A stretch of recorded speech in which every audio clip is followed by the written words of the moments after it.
Palembang Express dan My Office Coworking Space Palembang mempersembahkan podcast ceritanya anak Palembang. Halo, selamat sore teman-teman semua. Ya, kembali lagi dengan saya Jonathan Saputra. Ya, ini adalah salah satu episode selanjutnya. Teman-teman udah nonton episode sebelumnya di Adelia Rizky Ramadhani, pawangnya digital marketing. Kalau belum, teman-teman harus nonton dan dengerin di Spotify. Kali ini saya ada di salah satu tempat nyaman banget. Ya, ruangnya gede banget. Saya juga ditemenin salah satu koko ganteng. Bro, teman lama lah, teman lama, bro ya gue ya. Saya di salah satu startup lokal Palembang, namanya pas banget namanya lokal. Jadi lokal startup. Nanti kita bakal ngomong-ngomong soal startup ini, apa sih lokal itu. Terus juga kita bakal ngobrol dari segi sosok koko ganteng kita ini. Kita bakal nanya inspirasi-inspirasi dari koko ini bagaimana bro atau koko kita ini bisa membangun sebuah startup yang luar biasa hebatnya di kota Palembang seperti itu. Nah, teman-teman kenalin, ya ini namanya David Susilo ya. David Susilo. Teman lama, sudah lama, baru kali ini ngumpul gara-gara Palpres jadi kita ngumpul gitu ya. Wajib didengerin karena ini bisa menjadi inspirasi buat teman-teman yang nonton maupun didengar di Spotify. Kenalin diri dulu kok. Oke, jadi nama saya David Susilo. Secara pribadi mungkin personal ya, ayah dari 3 anak. Oh, 3 anak bro, sold out ya. berarti ya. Jadi kalau keseharian sebenarnya saya tidak terlalu full time di sini juga. Jadi saya juga mengurus beberapa perusahaan ya. Jadi industri otomotif kebetulan semuanya. Jadi di industri otomotif sendiri sebetulnya udah memasuki tahun ke-11. 11. Jadi 11 tahun nih saya udah berkarya Di otomotif ya? Di industri otomotif. Industri udah lama berarti, oke. 11 tahun. Nah, ini jadi sesuatu yang baru sekali. Ini startup, ini kita lokal sendiri baru berjalan 1 tahun. Jadi tepatnya 2 Februari. 2 Februari, 2 Februari jadi 1 tahun kemarin. Berdampingan dengan My Office lah berarti. Berarti lokal dulu baru kita berarti 1 tahun. Iya. Oke, berbicara soal foundernya dulu ya, baru kita ngomong soal lokal. Berarti 11 tahun di dunia otomotif. Yang melandasin, aku manggilnya bro kali ya, bro David ya, bro David. Kalau koko ketuaan teman-teman. Bro David untuk membuat di dunia otomotif apa sih yang melatar belakangnya? Jadi ceritanya sih mungkin agak sedikit ini ya, panjang sebetulnya. Iya. Jadi saya sendiri dari dulu itu punya impian itu pengen membantu orang. Jadi simpel banget, pengen bantu orang. Bantu orang. Nah, dari 10 tahun lah, 10 tahun saya berkarya di dunia retail, gitu ya, ngurus perusahaan dengan kurang lebih sekitar ya 300-400 karyawan. Wah, besar 300-400 ya. Nah, jadi di situ saya melihat banyak hambatan untuk berkontribusi buat masyarakat dari sisi corporate, karena corporate itu sendiri kan banyak batasan. Kayak gitu kan. Saya mau merekrut lebih banyak orang, terbatas dengan manpower planning. Nggak boleh orangnya cuma bisa 100, nggak boleh 101. Nah, itu udah susah. Terus secara penggajian segala macam agak sulit gitu loh, karena birokrasinya terlalu banyak. Dengan dunia startup rasanya mungkin bisa berkontribusi lebih bebas. Berarti dari katanya tadi ingin membantu orang, bantu orang dengan pengalaman di corporate gitu, maka ingin terjun ke startup gitu ya, biar nanti di startup ini bisa bantu banyak orang kayak gitu. Betul. Jadi project pribadi gitu. Project pribadi. Jadi terlepas dari dunia kerja, saya mau coba sesuatu yang baru. Saya bisa berkarya lebih lagi. Berarti kalau di otomotif sudah jadi pakarnya teman-teman, karena udah 14 tahun berarti gitu. Nah, 11 tahun. 11 tahun tuh berarti ya 2000 tahun yang lalu enggak ya. Jadi kalau otomotif berarti teman-teman bisa nanya sama Bro David ya berkaitan dengan otomotif. Nah, sekarang kita masuk ke startupnya ya. Soalnya banyak nih anak muda di Palembang nih, Bro. Jadi dia pengen buat startup gitu. Mungkin kalau startup kan agak terlalu jauh ya. Mungkin produk digital lah, produk digital. Nah, menurut Bro David sendiri sebenarnya produk digital di Palembang, khususnya di Palembang itu Bro David lihat dari sudut pandang Bro David sih seperti apa? Jadi sebelum saya mulai startup tahun lalu, sebetulnya udah sempat research sekitar 1 tahun juga sebelum mulai. Nah, saya lihat di situ tuh ketika kita mau coba bikin startup khususnya di Palembang. Palembang ini kan sebenarnya kan bukan kota nomor 1 gitu ya, levelnya kan.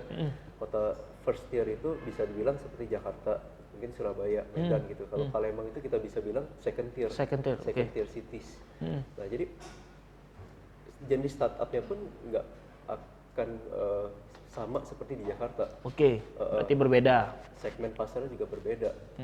Kalau Jakarta itu segmennya kan luas banget. Jakarta itu bisa dibilang kan epicenternya nih.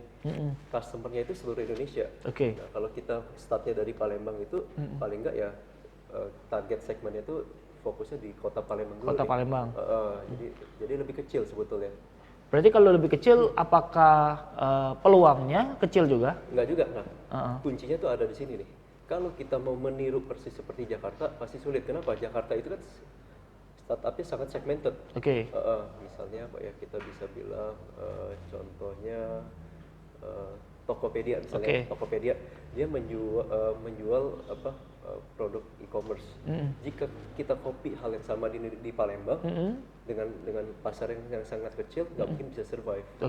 Kita mesti ganti gitu loh. Berarti segmennya yang sesuai dengan lokasinya juga, berarti gitu. Lokasi. Jadi kalau di Jakarta itu single produk, di kita itu masih multiple produk. Jadi melayani beberapa segmen. Bukan hanya satu. Nah, sekarang tadi kita ngomongin produk digital. Sekarang lokal belum kita kenalin kepada teman-teman. Boleh Bro David jelasin dulu, lokal tuh apa sih? Apakah lokal Palembang, makanan atau apa? Mungkin teman-teman pengen tahu lokal tuh apa. Nah, jadi lokal itu saat ini kita punya satu produk ya, Local Jobs. Itu fokusnya itu integrated job platform. Ini mempertemukan pencari kerja dan penyedia kerja. Tapi bukan hanya itu. Di samping itu kita juga fokus mengembangkan solusi untuk para pebisnis. Jadi dari pebisnis yang kecil sampai pebisnis yang besar. Dari sisi ATS itu namanya Applicant Tracking System. Ya, jadi bagaimana ketika orang melamar kerja, dia punya CV itu sudah terfilter, jadi bisa kita pilah-pilah, bisa sorting, bisa filter, jadi memudahkan perusahaan itu memilah mau manggil yang mana gitu. Jadi di situ juga ada fitur untuk schedule interview. Terus juga ada fitur untuk chatting dengan pencari kerja. Berarti sudah terotomatisasi untuk masalah job lah ya gitu, job set lah, otomatisasi seperti itu. Nah, yang melatar belakangin lokal ini terbentuk apa? Apakah tadi kan saya lihat katanya ingin membantu orang. Selain membantu orang kan ini lebih spesifik nih. Soalnya ini ngomongin soal job kan.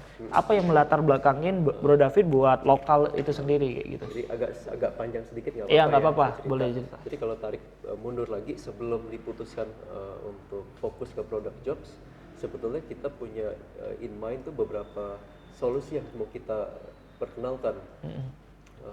Jadi ide dasarnya sekali itu adalah kan kita membantu orang. Ya, terus bantunya bagaimana? Ya, kita lihat nih activity orang dari pagi hari bangun tidur sampai orang tidur lagi kan banyak sekali touch point yang kita bisa hadir. Ya, dari bangun tidur kita bisa bilang orang ngapain sih bangun tidur? Siap-siap mungkin pergi kerja. Bagi yang punya kerja, bagi yang nggak punya kerja ya kita nggak usah bahas lah. Ya, jadi pergi kerja, setelah itu pergi ke tempat kerja itu bagaimana? Butuh transport. Ya. Nah, mungkin kita terpikirkan bagaimana kita bisa offer solusi untuk transport yang affordable, yang murah gitu ya, dan reliable. Orang udah bisa pergi ke tempat kerja. Ketika di tempat kerja ketemu siang hari apa yang mereka butuhkan? Perut lapar gitu ya, butuh makan. Kita mungkin bisa kasih solusi makanan yang cepat karena orang kerja, affordable juga berkualitas. Nah, perut udah kenyang, next apalagi ya orang udah kenyang, udah bisa ke tempat kerja. Mungkin kita bisa offer mereka adalah entertainment pulang kerja. Pengen hiburan nih, nonton konser, mungkin ada acara-acara event di Kota Palembang. Kita bikin nih local event misalnya gitu kan.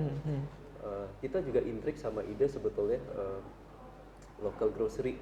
Grocery juga menarik sih kalau saya pikir. Nah, ketika kita berada di semua solusi yang kita ini kan banyak sekali mesti ada yang diprioritaskan. Nah, kita lihat nih dari semua solusi yang mau kita tawarkan, yang paling penting itu apa aja? Kita mau kasih tadi makanan murah, betul ya. semurah apa kalau orang nggak punya duit nggak bisa beli. Nggak bisa beli, betul. Nggak bisa beli, Iya, gitu kan? kecuali gratis Mau kecuali gratis. Iya. Mau event juga sama, Iya. gitu kan? Mau semurah apapun tetap mesti bayar. Iya. Ya, kita transport juga demikian. Berarti kuncinya itu adalah orang mesti punya duit. Oke. Oke, ya udah kalau daripada kita jalankan ini terus kita orang nggak bisa afford, mending kita fokuskan job creation. Bagaimana orang bisa punya duit. Punya duit. Kayak gitu. Karena kalau saya lihat kalau orang bisa punya duit, banyak hal yang sebetulnya masalah-masalah mereka tuh bisa terselesaikan.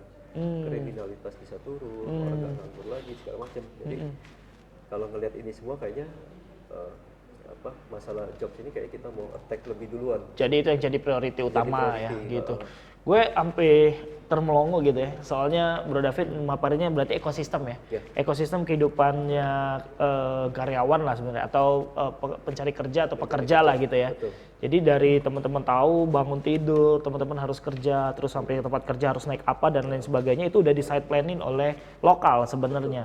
Cuman dari banyaknya masalah itu maka mengerucut kalau semuanya itu harus ada yang namanya CN. Ya harus ada uang untuk bisa mengakses seluruhnya, makanya fokusnya ke job gitu ya. Awalnya pertama mereka lokal fokusnya di job kayak gitu. Nah sejauh ini lokal udah jalan 1 tahun, impactnya gimana kok, effortnya buat masyarakat Palembang? Udah ada mungkin database-nya atau ada testimoni dari teman-teman yang pencari kerja? Jadi sampai sekarang jumlah user pencari kerja ya yang udah bergabung itu terakhir saya cek kira-kira sekitar 700 orang. 700 orang yang nyari kerja gitu. Oke. Jadi yang udah register di kita itu udah 700, terus untuk bisnisnya sendiri yang udah bergabung sekarang kurang lebih 75 corporate yang mencari orang gitu ya. Besar dan kecil ya, besar dan kecil yang udah bergabung. Tapi kalau ditanya apakah sudah puas, saya bilang masih jauh sekali gitu. Masih jauh ya. Masih jauh sekali. Tapi dari 700 ke 75 ada yang berjodoh ditemukan? Ada. Adakah yang misalnya sudah ditemu, udah dapat kerja, terus tiba-tiba ngontek ke lokal, oh lokal thank you gitu. Karena kalau nggak ada lokal, gue nggak bisa kerja di sini. Ada nggak? Pasti ada dong, nggak mungkin kan? Ada kan pasti. Berarti secara nggak langsung lokal udah bisa kasih effort ke masyarakat Palembang kayak gitu. Nah, after dari job, mungkin job ya ini udah jadi priority dan udah jalan, udah oke gitu. Abis itu plannya kemana lagi? Lanjutnya? Jadi kita punya belief setiap vertikal yang kita mau masukin itu harus cukup dalam gitu loh. Jangan sampai kita over solusi yang cuma di permukaan, jobsnya di permukaan, transportation di permukaan, sebenarnya permukaan impactnya nggak besar. Nggak kelihatan. Jadi kalau saya pikir kita masih mau dalemin karena ketika kita masuk ke dalam jobs ternyata dunianya luas sekali. Lebih banyak berarti, bukan hanya mempertemukan aja. Bukan hanya mempertemukan. Jadi ketika masuk tadi, yaitu tadi sebenarnya ada cerita sebelum mulai video ATS itu kita tahunya pada saat ketika udah masuk. Job portal itu nggak cukup hanya job portal, ternyata kita butuh solusi untuk para HRD untuk meringankan kerjaan mereka. Oke, kita ciptakan ATS tadi. Gitu. Berarti masih fokus di job, tapi dengan kategori yang lebih luas di dalamnya kayak gitu ya? Ya, lebih dalam. Lebih dalam berarti dari job. Berarti yang tadi di hold dulu sementara ya? Saya pikir hold dulu. Hold dulu sampai ini job benar-benar udah membantu para teman-teman yang ada di kategori itu. Ya, seperti inilah kalau kita lihat Gojek kan, dia nggak mulai dengan GoFood dulu gitu. Betul. Kan, nggak langsung GoFood atau dia ojek dulu lah. Gojek dulu, dia perkuat fondasinya dia. Setelah Gojeknya kuat, dia baru tuh ada GoPay, ada GoFood, ada yang lain-lain. Berarti identitinya mau diperkuat di HR ya, berarti di corporate company gitu ya.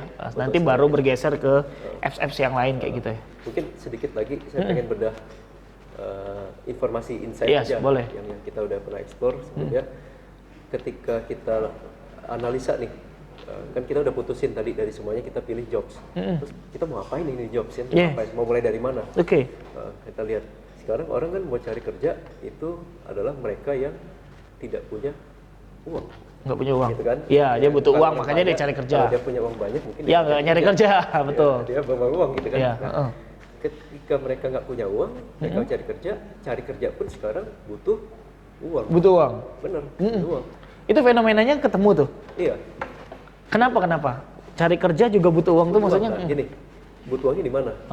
sekarang mereka butuh bikin CV. Sesimpel bikin CV, beli kertas, ngeprint gitu ya. Kalau nggak punya laptop ngerental gitu ya. Foto berarti masih ke studio foto. gitu kan. Butuh keluar uang gitu kan. Terus energi yang mereka habiskan buat bikin CV juga nggak sedikit. Iya, ada investasi juga di situ. Gitu kan. Terus CV-nya udah selesai dia bikin, berarti mereka mau kirim CV tersebut kan ke perusahaan-perusahaan. Nah, kalau perusahaannya itu ada 10, terus 10 sebelahan mungkin enak, ya. Selesai satu sebelah. Tapi jauh-jauh gitu ya. Pada kenyataan kan penyedia kerjanya itu kan ada di mana-mana di seluruh kota Palembang. Jadi pasti butuh ongkos. Yes. Ya, kalau ada transport di situ ya. Pasti kan butuh bayar gitu kan, atau motor sendiri pun dia butuh beli bensin. Kena panas, kena hujan segala macam. Jadi cari kerja itu memang susah sekali. Susah ya. Kita harus sadarin cari kerja itu susah sekali. Gitu. Jadi beruntunglah teman-teman yang udah kerja berarti.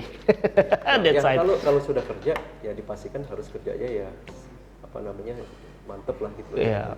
Berarti udah kerja juga harus meyakinkan diri, punya skill juga dibuat maksimal lah ya di corporate ya. Karena cari kerja itu susah nih. Berarti lokal udah ngalamin fenomenanya bahwa banyak banget teman-teman yang butuh pekerjaan saat ini. Nah, terus kenyataan di kota Palembang di second tier city ini banyak orang lamar tuh masih pakai sistem sangat konvensional, pakai tulisan tangan, masih banyak banget gitu loh. Oh itu zaman ditulis tangan, miring nggak? Pernah miring nggak rapi ya? Oke. Nah, ketika dibaca HRD namanya nggak kebaca, gitu. Gimana mau dipanggil? Jadi kan kesian sekali, menurut saya sih kesian sekali. Nah, kita mau coba pikirin bagaimana kita bisa hadir untuk democratize, bisa samain playing field. Semua orang yang nggak bisa tulis, nggak bisa ngetik, mereka dengan gampang dengan teknologi gitu punya kesempatan yang sama di mata HRD. Gitu. Jadi mereka bisa nge-create CV-nya mungkin dengan gampang dan didapat oleh HRD-nya dengan ya kualitas yang kualitasnya gitu. sama ya. Minimal sama lah ya. Kalau minimal bisa duit sama yang nggak punya duit ya tetap sama di mana. Pemerataan. That's right. Jadi makanya dengan lokal kita introduce kan banyak hal yang kita digitize. Bikin CV sekarang digitize, nggak usah beli kertas lagi. Foto selfie aja. Berarti motong cost ya di situ investasinya. Oke. Terus ketika mereka mau deliver CV-nya ke banyak tempat, nggak perlu pakai transport. Kirim aja gitu, tinggal tunggu panggilan. Berarti nggak perlu dia datang ke kantor-kantor satu-satu. Ya bagi perusahaan juga lebih gampang ya. Karena dia nggak perlu digedor-gedor oleh orangnya, ngantri sepanjang gitu ya. Karena saya juga melihat dari pengalaman HRD di tempat saya sendiri, jadi kan kalau kita sekali bikin lowongan kerja itu loker, sekali datang tuh tumpukan. Nah terus kan butuh effort buat memilah. Bacanya. Sudah dibilang umurnya minimal 21, masih yang lama juga. Gitu kan, itu mesti dicek. Tadi bilang laki-laki, datang perempuan jadi-jadian, gitu ya. Oke. Banyak sekali effort di sisi pencari kerja dan juga di sisi penyedia kerja. Berarti masyarakat Palembang minimal harus download lokal, gitu. Kalau enggak ya kerjasama dengan Palpres gitu ya lokalnya nanti untuk bisa membantu para teman-teman pencari kerja di masyarakat kota Palembang gitu. Karena mungkin teman-teman belum tahu bahwa di Palembang ada startup yang namanya lokal yang bisa membantu teman-teman untuk mencari pekerjaan. Nah buat corporate juga buat perusahaan, mau perusahaan besar mau perusahaan kecil juga bisa bergabung untuk meringankan teman-teman mencari ya, merekrut ya melalui platform yang sudah ada di lokal. Nah kita kesampingkan dulu tentang startup lokal, kita ngomongin soal fenomena digital Sumatera Selatan atau Palembang nih kok. Soalnya dari kemarin-kemarin kita ngobrol sama narasumber pasti tentang itu. Kalau dilihat dari kacamatanya seorang founder lokal, bagaimana lihat digitalisasi yang ada di Palembang sendiri? Apakah menurut Bro David udah bagus gitu ya? Ataukah ada beberapa hal yang perlu dibenahi? Ataukah ekosistemnya seperti apa? Boleh diceritakan sudut pandangnya David gimana? Mau bandingin sama siapa dulu nih? Boleh dibandingin dengan kota-kota lain mungkin yang city juga gitu. Jangan kalau Jakarta kan terlalu jauh ya. Oke. Kalau kita bandingin mungkin ya kalau bandingin Jakarta sudah pasti kan kita jauh sekali gitu ya. Mungkin sama Bro juga kita suka lihat teman-teman Jakarta, waduh jauh beda-beda sekali. Ya. Nah, tapi kalau kita dibandingkan sama teman-teman di Sumatera, relatively kita cukup oke. Cukup oke. Paling tidak kita udah ada start. Ya, ada start. Ya saya juga sama teman-teman Brojo juga cukup aktif di startup ya. Kita bikin event-event, salah satunya kan startup weekend. Itu ya salah satunya buat memancing, mereka talent-talent yang tertarik dengan dunia startup untuk gabung gitu loh. Jadi memang mau tidak mau harus dimulai. Ada pelopornya lah ya. Nggak apa-apa, sepi itu nggak apa-apa. Kan untuk semua yang besar harus ada yang kecil dulu, nggak tiba-tiba besar gitu. Jadi kita kumpulin aja. Dan tadi sebelumnya juga ada ngobrol terkait dengan ekosistem. Pemerintah harus terlibat ya, dari kampus-kampus juga terlibat, dari swasta juga bisa terlibat, ya, dari penggiat-penggiat praktisi startupnya juga bisa terlibat. Itu ya salah satu cara sih untuk mengembangkan ya inilah industri teknologi kreatif di Kota Palembang. Artinya kita nggak terlalu jauh dengan yang bukan pesaing lah ya, maksudnya dengan kota-kota terdekat yang ada di sini. Minimal kata Bro David tadi kita udah memulai, Palembang udah memulai untuk mencoba membangkitkan gairah anak-anak muda, para masyarakat Kota Palembang. Nah teman-teman berarti harus yang dengar, yang nonton harus semangat lagi gitu, bahwa kita punya peluang yang sangat baik untuk bisa memulai industri teknologi kreatif yang ada di Kota Palembang seperti itu. Nah ngomongin soal talent kok, nih ini kan job nih, job sih lokal kan, lokal ini kan fokusnya di job. Sekarang ya fokusnya di job, udah mendalami tentang job. Nah kalau kita ngomongin soal talent yang ada di Palembang, bagaimana sih kacamata founder lokal melihat talent-talent yang ada yang udah bergabung sama lokal tuh? Jadi sama dengan dunia startup itu, apalagi di Kota Palembang itu memang sulit cari talent. Karena exposure dengan dunia startup itu masih jarang. Jadi untuk semuanya itu perlu dimulai dari nol. Gitu. Apa sih startup, kita cara kerjanya seperti apa. Jadi berbeda mungkin kalau di Jakarta kita rekrut itu udah pasti kan udah ngerti, udah sering dunia startup kan. Nah ini jadi benar-benar kayak mesti ngajarin step by step tuh cara kerja itu seperti apa sih. Berarti mereka masih kosong lah ya, masih nol. Jadi butuh effort sekali gitu. Kalau dari di luar startup yang ke corporate-nya gimana? Talent yang di corporate misalnya mereka cari tentang sales, marketing, atau tentang accounting kayak gitu. Talent-talentnya gimana kalau kita lihat? Jadi ini di sisi job seeker ya, cari kerja. Banyak masukan dari para penyedia kerja itu, kenapa sih kok mereka banyak nggak milih jadinya, yang lamar banyak tapi akhirnya yang dipilih cuma segelintir. Jadi mayoritas itu mereka tidak punya pengalaman. Itu reason number one. Oke, berarti mereka tidak punya pengalaman. Itu pertama kali ya harus dicatat. Terus? Nah, jadi kalau hemat saya buat teman-teman nih fresh graduate, lebih baik mereka itu spend time waktu untuk internship ya? Intern di mana aja? Berarti sebelum mereka terjun, mereka minimal udah ada pengalaman. Jadi 2-3 tempat intern aja nggak apa-apa, 3 bulan gitu kan. Buat gain exposure, gain juga work ethic. Kerja itu seperti apa sih? Jam kerja itu gimana seperti sih? apa? Kalau saya telat nanti ada SP misalnya kan. Saya punya tanggung jawab tuh seperti apa? Saya kerja sama teman-teman kerja saya tuh gimana? Nah, yang kayak gitu tuh sangat dibutuhkan oleh perusahaan. Kalau merekrut mereka yang baru fresh graduate, ya hal-hal seperti itu mesti diajarin.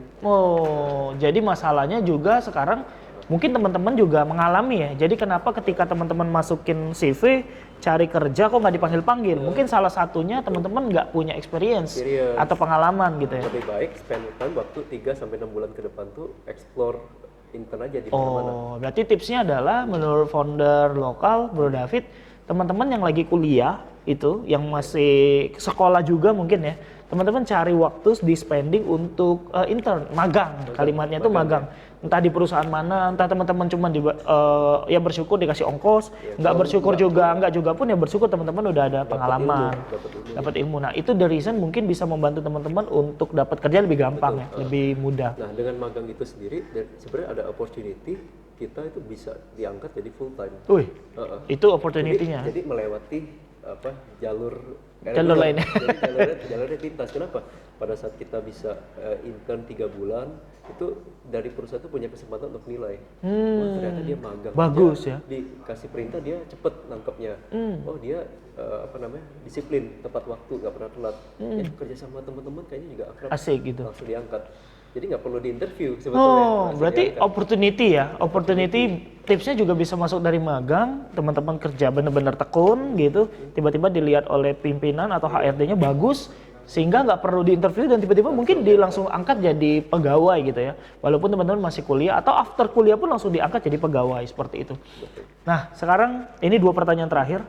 Pertanyaan 1 sebelum terakhir berarti ya. Apakah ada regulasi pemerintah kita yang menghambat dari pertumbuhan ya dari startup lokal sendiri sejauh ini yang sudah berjalan, atau ada isu-isu yang bakal wah ini nanti kita lihat kayak Gojek kan dulu muncul tiba-tiba nggak ada isu, tiba-tiba dia muncul gede, banyak banget kebijakan-kebijakan yang muncul. Nah kalau founder lokal Bro David lihat apakah ada kebijakan regulasi yang menghambat seperti itu? Karena local job sendiri kan kita berfokus kan di HR, jadi kebetulan belum ada kebijakan regulasi yang menghambat sih. Belum ada. Malah sebetulnya kemarin waktu kita sempat kontribusi di acara job fair-nya punya pemerintah, kita malah di welcome luar biasa oleh mereka. Gitu. Oh, mereka menerima ya. Pengen berpartner lebih dalam intens lagi, gitu loh. Tapi saya bisa melihat nih kalau startup yang nantinya muncul dan disruptif mungkin bisa terganggu dengan regulasi, gitu loh. Nah, tapi so far dengan lokal sendiri sih kita nggak ada masalah sih. Ada masalah ya. Malah ketika kita approach ke pemerintah, kampus-kampus, sekolah, mereka welcome banget dengan adanya kita. Oh, berarti secara regulasi pemerintah juga mendukung lokal, khususnya regulasi setempat ya, karena juga membantu masyarakat Palembang yang ada gitu ya. Betul. Nah ini pertanyaan benar terakhir. 3 kata buat Palembang secara kacamatanya founder lokal. 3 kata aja, bukan kalimat ya, 3 kata. Terkait apa nih? Terkait dengan kondisi teknologi maupun digital yang ada atau startup yang ada di Palembang. Ini aja deh, tagline-nya kita. Tagline-nya boleh. Tagline-nya juga 3 kata. Kita punya tagline lokal punya 3 poin. Humanity inspired, humanity empowered, sama yang terakhir itu restoring humanity. Di Indonesia kan ya, muda, humanity inspired itu kan dengan adanya lokal kita pengen menginspirasi kemanusiaan. Kan? Yang kedua humanity empowered artinya kita dengan adanya lokal kita bisa hadir untuk membantu orang yang tadinya nggak bisa jadi bisa. Gitu. Nah yang terakhir dengan kita lakukan ini semua ujung-ujungnya itu adalah goalnya lokal bisa merestore humanity, jadi mengembalikan arti dari kemanusiaan. Ya cari kerja jadi nggak perlu repot, nggak susah, gitu kan. Orang nggak bisa kita ajarin jadi bisa. Gitu. Nah, lebih kayak gitu. Mulia ya. Ini benar-benar pertanyaan terakhir deh. Dari tadi terakhir terus. Saran atau harapan buat teman-teman yang nonton maupun yang dengar podcast kita untuk anak muda di Kota Palembang, mungkin founder Bro David pengen nyampein sesuatu, saran untuk anak-anak muda yang ada di Kota Palembang, apa kira-kira? Indonesia kan dapat bonus demografi, ya. Jadi anak mudanya itu luar biasa banyaknya. Jadi kalau teman-teman nih yang umurnya muda atau yang berjiwa muda ya, walaupun udah berumur jiwa udah tua tapi jiwa muda, jangan takut untuk mulai. Betul ya. Mulai aja dulu ya. Jadi mulai aja jadi promosi ya. Jadi, ya benar, mulai aja dulu. Karena kalau kayak saya sendiri ketika saya mulai startup ini sendiri nggak punya background startup, tapi ya dimulai aja dulu. Ketika dimulai ternyata banyak masalah-masalah, tapi dibawa enjoy aja. Gitu. Sepanjang kita itu punya tujuannya itu ya membantu orang, saya pikir pasti ada jalannya sih. Ada jalannya. Iya, itu kayak jadi 2 tagline-nya unicorn ya. Mulai aja dulu pasti ada jalan gitu ya. Oke, teman-teman, kayaknya karena waktu yang harus memisahkan, terima kasih buat Bro David, terima kasih buat tempatnya juga lokal. Teman-teman jangan lupa follow Instagramnya Bro David di mana? @hyperlokal. @hyperlokal. Jangan lupa juga follow Instagramnya kita di myoffice.plg dan media ternama di Sumatera Selatan, Ciela Palembang Express gitu. Teman-teman harus follow. Habis ini teman-teman langsung nonton ya di channel YouTube-nya Palpers Official atau di Spotify. Teman-teman bisa cek Cerita Anak Palembang. Di situ teman-teman bisa subscribe, teman-teman bisa ya simpen deh untuk bisa menginspirasi buat teman-teman yang nonton maupun yang dengar dimanapun teman-teman berada. Saya pikir demikian. Thank you banget buat semuanya. Kita akan besok dan berikutnya ada episode-episode lain yang nggak kalah seru, nggak kalah menarik dengan startup-startup lokal Palembang dan founder-founder lokal Palembang. Terima kasih yang udah nonton, jangan lupa ya. Bye-bye.